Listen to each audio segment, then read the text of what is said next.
Big sale, big savings at oldtimeradiodvd.com. All of our collections. The prices have been slashed. Pricing will be good until January the 1st, 2018, so don't wait. Buy today and enjoy for a lifetime at oldtimeradiodvd.com. You'll be glad you did. Rice Chex and Wheat Chex, the bite-sized cereals in the red and white checkerboard packages, present Space Patrol! High adventure in the wild, vast reaches of space. Missions of daring in the name of interplanetary justice. Travel into the future with Buzz Corey, Commander-in-Chief of the Space Patrol! In today's transcribed Space Patrol adventure, Buzz and Happy are trying to get out of a huge castle on the planet Venus, where Polydor is holding them prisoner. The two Space Patrollers are struggling to open a heavy door. Oh, it's locked. But in a castle this size, there must be more doors. Chances are Polydor has them all locked. Yeah, by electronic control. Hey, Commander, something smells strange. I noticed it, too. No, my eyes are burning. We've got to find Polydor and take our chances. He's flooding the castle with poison gas. We'll return in just a moment with today's exciting Space Patrol adventure, The Robot of Vortena. Hi, gang. Captain Dick Tufeld and The Man from Mars. reporting to you on The Man from Mars Totem Head with Magic Forehead Vision. And, gang, this is the very last time we can offer you this terrific totem head on Space Patrol. So you better hurry. Get your box tops and quarters in the mail right away. Space Patrollers, this is Cadet Happy. Alias the Man from Mars. And Smoking Rockets, get yourself a totem head. Put it on, and you can be a man from Mars, too. With magic forehead vision and two faces, one in front and one in back. Play neat tricks on your pals with magic forehead vision. You can see them, they can't see you. Works like a pair of X-ray eyes. With those two faces, you're coming and going both at the same time. And jumpin' Jupiter, the totem head is more than 12 inches high in real Martian colors. Red and yellow, green and black. Fantastic ears, nose, teeth, and a swell pointed head. But remember, this is the last time we can offer it. So send for yours today. Cadet Happy. The Man from Mars. Is right, Space Patrollers. So for every totem head, send a Rice Chex or Wheat Chex box top, together with your name and address, to Space Patrol, Box 686, St. Louis, Missouri. And don't forget your 25 cents. That's Space Patrol, Box 686, St. Louis, Missouri. And now today's Space Patrol adventure, The Robot of Vortena. The Secretary General of the United Planets has just sent a spaceophone message from Jupiter asking Commander Corey to deliver some important documents to the Secretary's daughter, Carol. Right now, Buzz and Happy are in the Secretary General's home on the man-made planet Terra. The commander hands the sealed pouch to Carol. Since you're going to Jupiter in your own ship, Carol, I think it'd be a good idea if I assigned a Space Patrol agent to go with you. Surely no one but Father, you and Happy know that I'm carrying the papers, so what's there to worry about? Lately, a lot of things we thought were secrets turned out to be otherwise. He means Polydor, Carol. Oh, Polydor. I'm sure he's after more important information than what I'm taking to Father. Carol, there's information in this pouch that could be worth millions of credits. And Polydor isn't the only crook who'd like to get his hands on it. Buzz, you sound so serious. I just want you to realize that with those papers in your ship, it's no longer a pleasure trip. It's government business. Of course. Well, don't worry. I'll get them to Dad at the governor's conference. Buzz, did Father suggest a bodyguard for me? No. If you had, there'd be one aboard your ship, and no argument. I suppose an escort would be a tip-off if this was an official trip. Yes, it would, since you usually make space trips by yourself. That's another reason I'm not insisting. Well, Hap and I'd better be going. Oh, do you have to? It's getting close to 2200, Carol. Isn't that when you were planning to blast off? Golly, Moses, I had no idea it was so late. I still have some last-minute packing to do. Of course. Come on, Hap. Yes, sir. Have a nice trip, Carol. Oh, thanks, Happy. Goodbye, Carol, and be careful. Goodbye, Buzz. And thanks.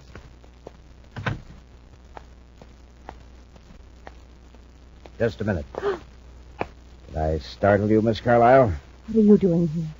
Is that any way to talk to a Space Patrol lieutenant? You're not a Space Patrol lieutenant. All right, so I stole the uniform. I look like a lieutenant. Well, Lieutenant, I'll just get Commander Corey. Stay right where you are. If you try to scream, I'll use this ray gun on you. Who are you? What do you want? Why, I'm your escort. I'm going to get aboard your ship with you at the spaceport. You must be out of your mind. All I have to do is... You were about to say that all you have to do is signal to the guards and they'd grab you. Isn't that right? I advise you not to try it, Miss Carlyle. If anything happens to me, I have friends on Jupiter, where your father is. You wouldn't dare harm my father. Come, Jethro, you're wasting What time. was that? One of my friends. He's on another planet, but he can see and hear us perfectly. Polydor. Yes. Jethro, take the girl into documents and hurry. Where's the voice coming from? From a small device called a detectoscope. When your father had this room redecorated last week, one of the workmen installed it. In all this time... I've heard many interesting conversations, Miss Carlyle. Your father has such important guests. Come, Miss Carlyle. If we're noticed at the spaceport, it'll merely appear that a Space Patrol officer is escorting the Secretary General's daughter to Jupiter. Elsewhere, in the Coronine Mountains of Venus, hundreds of miles from the nearest city, stands the Castle of Vortena. It was built during the 25th century by a wealthy space merchant as a showplace to entertain his friends in interplanetary commerce and society. Now, 5 centuries later, it is a deserted, crumbling ruin. It is here that Jedro has brought Carol. Here she is, Polydor. Welcome to Vortena Castle, Miss Carlyle. Jedro, did you have any trouble? No, but I'd better camouflage Carol's spaceship. Yes, and later you can move it into the hangar under the mountain. Miss Carlyle, do you know who I am? You're a criminal who calls himself Polydor. Yes, and you are one of the few people in the universe who have met me face to face as Polydor. As Commander Corey now knows, I'm Rudolph Janich, retired research chemist and amateur astronomer. I'm not the least interested or impressed. Aren't you curious why you were brought here? No. Of course you are. By bringing you here with the documents, I have a powerful control over Commander Corey. What do you mean? Isn't it obvious? To ensure your safety, Corey won't be quite as reckless in his efforts to capture me. Then you're going to let him know you abducted me. No, I'm going to lead Corey into a trap. Jedro, Yes, Polydor. take Miss Carlyle's identification bracelet. See that it's delivered to Corey at the Terra headquarters according to Penn. Right. And now, Miss Carlyle, after I lock you in your room, I'll set the stage for Corey's downfall. Hours later, in the central office at Space Patrol headquarters on Terra, a very worried Commander Corey talks on the intercom to a security captain. He's now 4 hours overdue at Jupiter City. All private commercial ships have been alerted, sir, just as you ordered. So far, report negative. I talked to the space control operator who checked her out through the airlocks last night. Her ship blasted off on schedule. Yes, I know. I talked to the gate patrolman who saw Carol get aboard with her bodyguard. Commander, here's... Just a minute, Captain. Captain, what did you say about a bodyguard? I said I checked with the gate patrol at the spaceport. I found a man who saw Carol board her ship with his space patrol lieutenant. Carol was going alone. I didn't assign an escort. What? Captain, get hold of the gate guard. Get a description of that lieutenant and check with personnel and operations. Alert the officer locator section. Yes, sir. Corey out. Captain, you hear that? Yes, sir.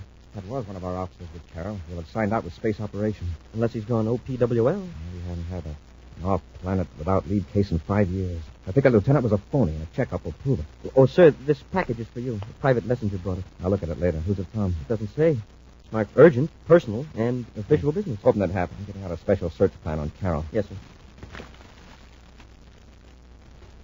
Look and rockets, Commander, look. A girl's bracelet. Captain, let me see that. It's Carol's. Yes, sir. The identification bracelet her father gave her for her birthday. Let's see that piece of paper. Yes, sir. I have information that will help you locate Carol Carlyle. Through a set of circumstances, I was able to obtain this bracelet without the knowledge of her actual abductors. This puts me in a dangerous position. Still, I feel it my duty to cooperate with the Space Patrol. Wow, does that sound phony? There's more. If you, Commander, will land on Jupiter Moon number 6 at exactly 1900 hours Universal Start Time, I will give you what facts I have. I regret being forced to use this indirect method, but to contact you openly would cost me my life. He just happened to find Carol's bracelet. Does he think you're going to fall for that? Under the circumstances, there's only one thing to do. We're blasting off for Jupiter number 6. At 1900 hours Universal Start Time, Buzz lands the Terra 5 on the airless surface of Jupiter's 6th moon at a point directed in the anonymous message. Moments later, a small private cruiser arcs in and hovers until Buzz and Happy step out of their ship in their spacesuits unarmed. The cruiser settles slowly down to the rocky satellite and cuts rockets. For long minutes, the space patrollers wait. Then, slowly, the cruiser's hatch opens, a ladder is lowered, and Buzz and Happy stride forward. I'll go first, Hap.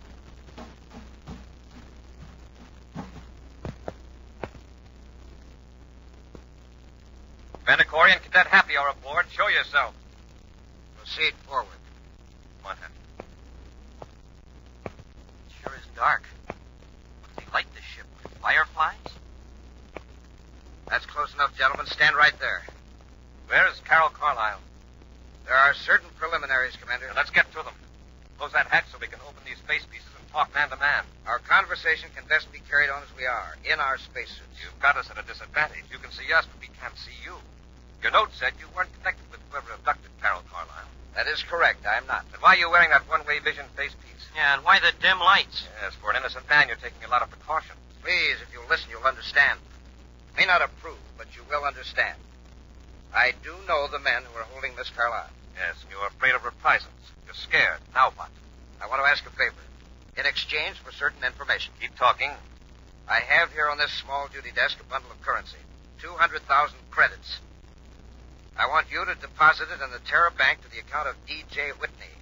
Then if I promise to deposit the money, you'll tell me where to find Miss Carlisle? Yes. Now will you deposit the money? Uh-huh. If you can prove that Carol is safe. That's easy. Spaceophone has been on since you came aboard. Polidor, put the girl on. Polidor. We might have known it. Carol, this is Buzz. Can you hear me? Yes, Buzz. Watch what you say, all of you. Are you all right? Have they harmed you? No, I'm all right. Sounds like Carol. Buzz, it's a trap. They're going to frame you. Listen. That's enough of that. Polidor's got Carol, but we've got you. Is that so? Commander, he closed the hatch. Open it. We're taking you to our ship. You are? Grab him, Happy. I've got him. Oh! That takes care of the cadet. Now, Commander, you're next. I'm going to open that face piece of yours and give you That's your match this time, didn't you, Corey? I'll just pick you up, slam you against the bulkhead. Just like babies. Now I'll haul you boys back aft and blast off for Venus. We'll return to Space Patrol in just a moment. Totem poles, and more totem poles. Tall ones, small ones, middle-sized ones. In every Space Patroller's backyard, they're going up. All of them made out of those super scary, super spooky Man from Mars totem heads, stacked one on top of the other. Say, gang, how about yours? Have you started building your totem pole yet? Well, if not, you'd better hurry, because today is positively the last time we can offer you on Space Patrol the terrific Man from Mars totem head. Yes, sir, today is the last day I can tell you about the fantastic fun you can have with the Man from Mars totem head and Magic Forehead Vision. That's the special secret vision plate on each totem head. When you wear it, you can see out, but nobody can see in. Colored red, yellow, green, and black, the Man from Mars totem head is more than 12 inches high, with a face in front and a face in back. 2 pointed ears, 4 weird eyes, a beak-like nose, and fang-like teeth.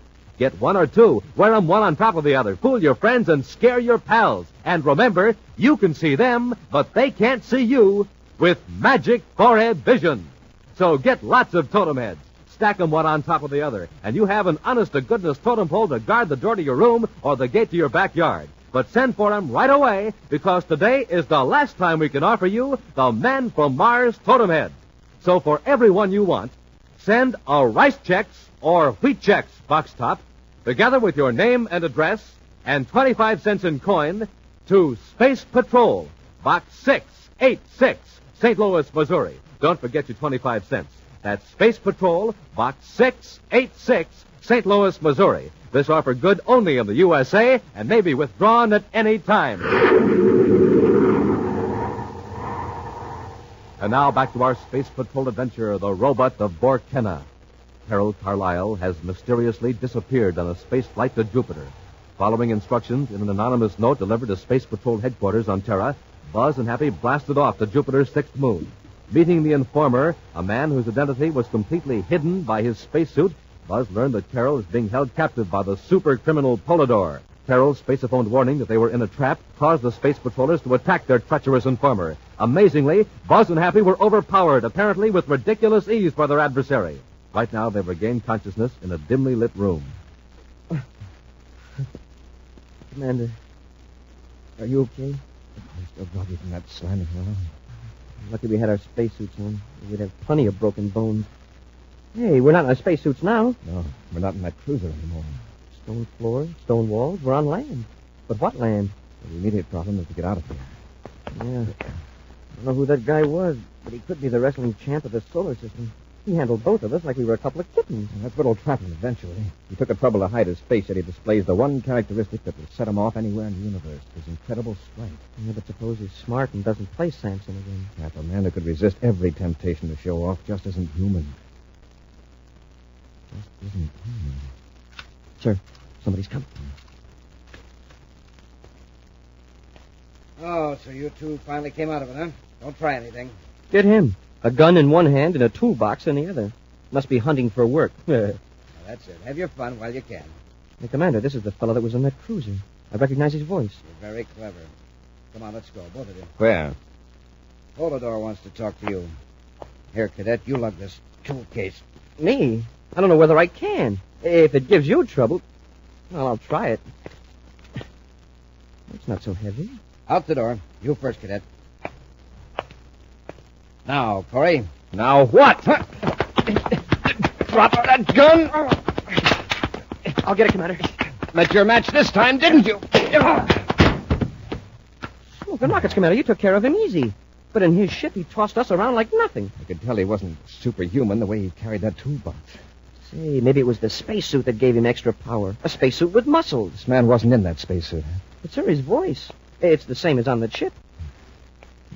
Somebody's coming. Give me that ray gun. Stand back. Commander, look. A robot. Shut the door. Try to keep it out. That's no use, sir. He's stronger than both of us together. This is what licked us before, the robot. It's coming after us. I'll try the ray gun, but I don't think it'll work. Never even phased it.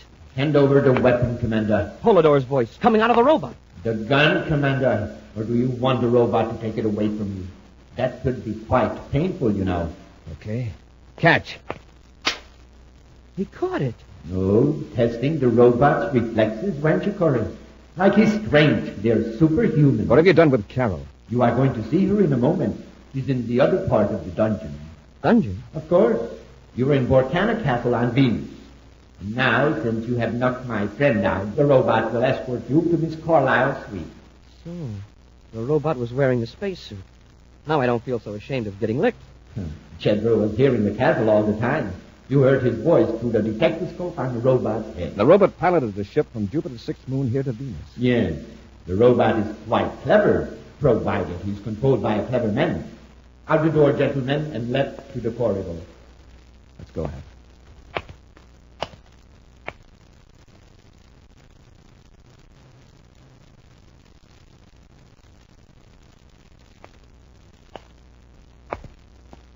Unbolt the door, Corey, and go in.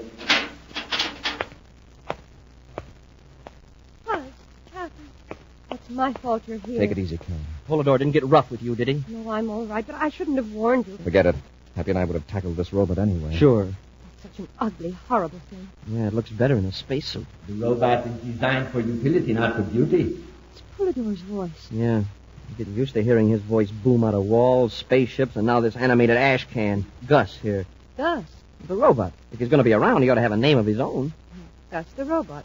Somehow it fits his personality. It's time we got down to business, Corey. Fine, but let's talk man to man, not through this mechanical monstrosity. Yeah, and this dungeon is cold and damp and reeks of paint. It's giving me a headache. Fine place to put the Secretary General's daughter in a room full of paint cans. If you cooperate, you won't be here long. The paint, incidentally, is to be used on my spaceship. I find it necessary to change markings and identification numbers. Don't you know that's illegal? We're wasting time. Between the three of you, I should learn some interesting facts about the Space Patrol and government plans. You're still wasting your time. Remember the robot. He can be very persuasive. Corey, we'll start with the Space Patrol code system. Come, I'm waiting. Well, this is going to take some time. I think I'll pull up a can of paint and sit down. Oops. The lid's loose on this one. Let me see that. Sure. Here, Commander. Corey, what are you going to do with that can of paint? Black paint, not too thick, not too thin. Stand back, Carl, away from Gus. Paint isn't going to stop this robot. No, but it'll slow him down. Wow. All over Gus's head and down his front. I can't see. Confound you, Corey. Now, I'll put the empty can over his head for good measure. Oh, look out, Buzz. Don't let him grab you. Pat, the robot dropped the ray gun. Get it. Let's get out of here. Yes, sir. Get for this, Corey. Come on, Carol. Pat, pull that door shut and throw the bolt. That was close. I can still hear Gus stamping around in there with a can on his head. That was a great idea, Commander. Before that robot will be any more use, pull it over. We'll have to get the can off its head and wipe the paint off the detectoscope. Poor Gus, just like a blind Samson. Poor Gus, my eye. He's a walking pile driver. Carol, do you know how to get out of this castle? They brought me down that stairway over there. Come on.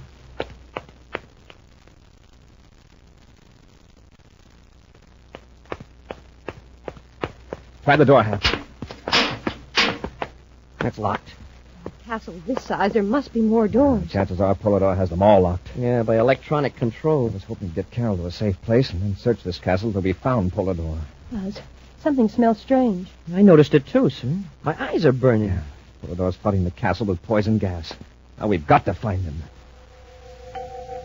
Buzz, Carol, and Happy rush through the bleak corridors of the huge castle. They try door after door. All are locked. And each moment, the toxic vapor becomes more and more unbearable, burning their lungs, making them gasp for breath. Right now, they're painfully groping their way down a dimly lit corridor near a winding stairway. Even if we do run into Polidor, how are we going to handle him? I can hardly see. He'll be in the same fix we are. He's probably shut himself up in an airtight room waiting for the gas to finish us. The coward. He knows we've got a gun now, so now he won't... Happy, listen. Somebody's up the stairs. This must be the central stairway of the castle. It goes up to the tower and down to the dungeon. Say, if we go up, we can get away from this gas. Look up there. About 4 flights. There are 2 of them. They're wearing spacesuits. Polidor and Jedro. So that's how they're avoiding the gas. Door up there leading outside. Yeah, I saw a shaft of light. If they don't lock it, we can follow them and get out of here. Look, something's wrong with one of them. Hey, look how he's staggering around. Maybe there's a leak in the spacesuit. Hey, that means that... Look, he's falling over the railing. The other one isn't even helping him. Stand back. He's going to drop down the stairs.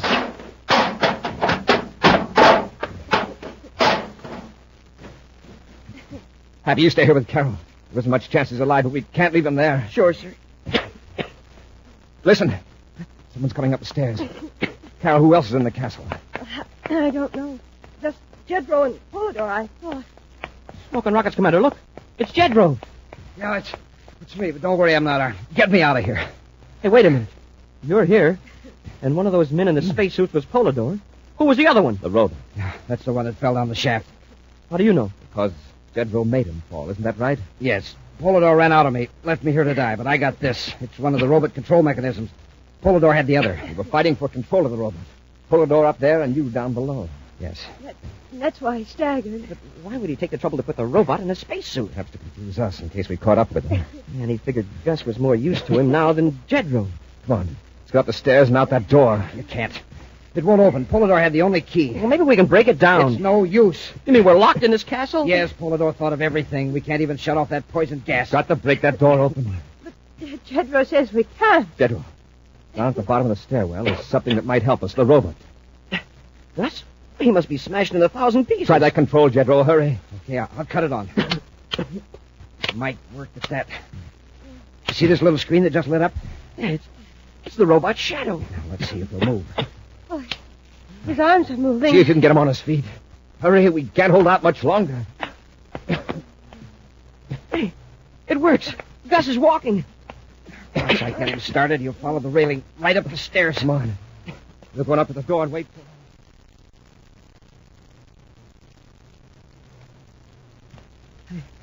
Oh, Gus is still coming. Try the door just in case. It's no use, sir. Buzz, I feel faint. Keep fighting, Carol. Jedro, can you get any more speed out of that robot? There he is, coming up the last flight. He's hardly damaged at all. There's a big dent in the helmet, but outside of that, he's all right. Stand back and give him room. Go ahead, Jedro. Yeah, sure. Commander, catch him. I've got him. What a time for him to pass out. I've been watching him work the controls. Let's see if I can operate, Gus.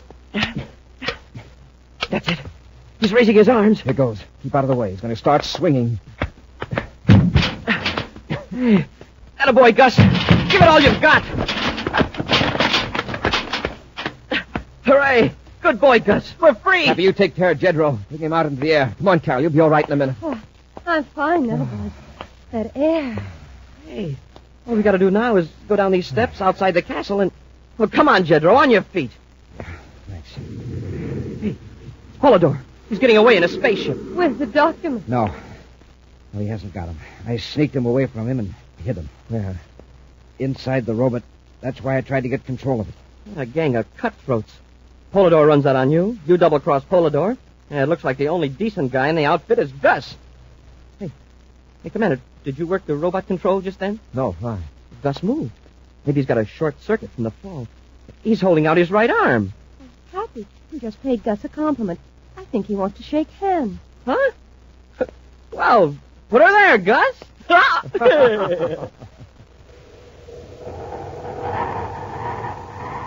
A preview of next week's exciting Space Patrol adventure in just a moment. The last of the spook from outer space. The last of the walking, talking totem pole. Yes, Space Patrollers, this is the very last time I can tell you about the fun you can have with the Man from Mars totem head with magic forehead vision. Wear one and you're the spook from outer space. The totem head is 12 inches high from head to shoulders. And with magic forehead vision, you can see out, but nobody sees in. Wear two and you're the walking, talking totem pole. You'll really look just like an honest-to-goodness totem pole, too, because each Man from Mars totem head comes in honest-to-goodness totem colors. Red, yellow, green, and black, with honest-to-goodness looking totem ears, nose, eyes, and teeth.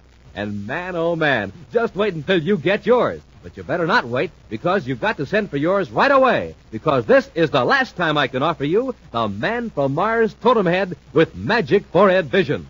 Now, for each one you want, send a Rice Chex or Wheat Chex box top, together with your name and address, and 25 cents in coin, to Space Patrol, Box 686, St. Louis, Missouri. Don't forget your 25 cents. That's Space Patrol, Box 686, St. Louis, Missouri. And now, a preview of next week's exciting Space Patrol adventure. Buzz and Happy, dressed as prospectors, are tramping across the great Martian desert toward Polidor's hideout. Getting closer.